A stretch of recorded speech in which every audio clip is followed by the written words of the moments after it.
Don't falsify your words to please anyone, including the professors. Think about it. So you think, well, I need to get the grade, so I have to tell him or her what they want to hear. First of all, you're probably not wise enough to be that cynical. You know, there are plenty of professors who are ideologically possessed, but most of them aren't entirely so. Very rarely. That's the case for everyone. And you have to be pretty twisted as an academic to not recognize something of quality, even if you disagree with it. And so I have to write what they want to hear. Might mean I can't write, so if I take the easy route, I raise the probability I won't fail slightly.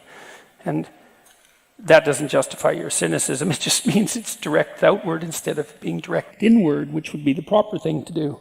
And then the next thing you might think is, what exactly are you learning to do at university? Maybe your goal at university, when it is to some degree ideologically addled, is to learn how to tell the truth in the face of opposition.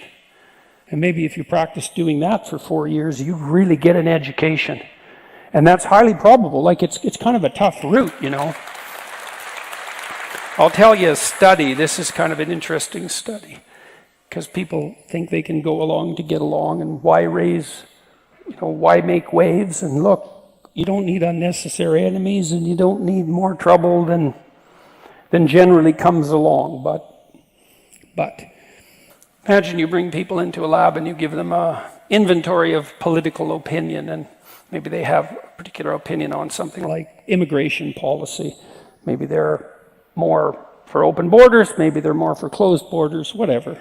They're somewhere on that distribution, let's say. And then you say, okay, write a 500-word essay about the opposite viewpoint. So they do, and then you bring them all in a week later and you have them do the same scale, and what you find is their opinions have shifted way towards the essay that they wrote. And there's a couple of reasons for that, maybe three. First of all, your opinions are more shallow than you think. And so if you detail out the counter-argument, maybe now you have a better counter-argument than you had an argument. And part of the way to get educated in any real sense about a given topic is to write out both sides of the argument, right? Because then you're armed and ready for whatever comes to you. And someone who's really trying to educate you will have you do that. In my fourth year psychology seminar, we would take a scientific paper and I'd pull out some propositions, and then I'd arbitrarily assign groups to argue one side or the other. You know, and they got pretty good at that pretty quickly, although most of them hadn't done anything like that in a class before, sadly enough. It's extremely useful to know how to detail out the arguments on both sides. But if you falsify your opinions to get along, you will pull yourself towards what you regard to be false. And so that inevitably happens. And if you do that for a long time, there'll be nothing left of you that isn't false. And, you know, you might think, I can say what I need to say, but there'll still be the me that doesn't do that. It's like, to a large degree, you are what your words create. And so if you use them instrumentally, if you use them falsely, I can't think of anything you can do to yourself that's worse than that. You know, I really believe that. For those of you who have a religious bent, let's call that a Christian bent for the time being. There's a sin that's laid out in the Gospels. That's the sin against the Holy Ghost, and it's unforgivable. And I've thought about that for a long time, trying to figure out what that is. And I think what it is willing falsification of your own words.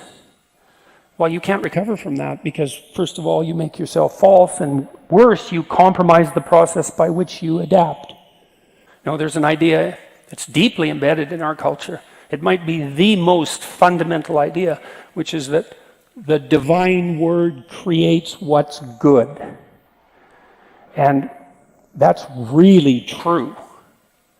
And so if you violate that, well, good luck to you. It's a really bad idea. And so when you go to university, what should you do?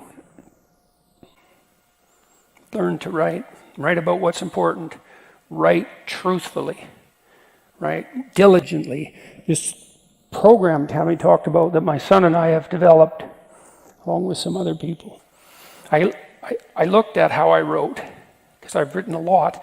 I tried to figure out how I was doing it, and then I tried to teach my students what I did, and then we built that into this program. So it's not a guide, it's a program that actually helps you write.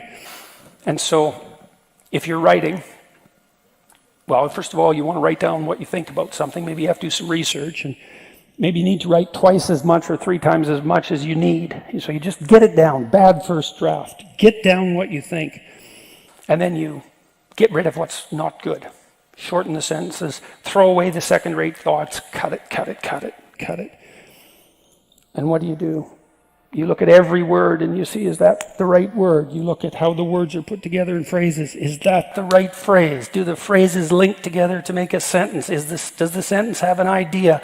Are the sentences arrayed properly in a paragraph? Is the paragraph a unit? Is the idea solid? Are the paragraphs sequenced properly? And you edit at every single level of analysis, and maybe repeatedly write the same sentence over and over. Try different words. And why are you doing that? Well, we talked about this already. You're trying to map the world, and you do that with your words. And if you get the word right, it's solid, right? You can jump up and down on it. It won't move. And so you can go to university and you can learn to write, which is the same as learning to think. And then you have these words at your disposal that they're solid. They're solid. And that's the platform upon which you confront the world. And so not only does that straighten you out, but no matter what you do in your life, you're going to be inviting other people along for the ride in some cooperative, maybe competitive endeavor. And to the degree that you're able to communicate, well, you can explain to people what you want and why, and you can negotiate for yourself, and you can negotiate for your family, and you can figure out how to market, and you can speak in front of a crowd, and you can write recommendations for the people who work for you so they can advance, and so on and so forth. And I can't understand for the life of me why none of this is ever taught to people in school. It's like, why write? Well, how about to think? Why think? So you don't fail. That's why.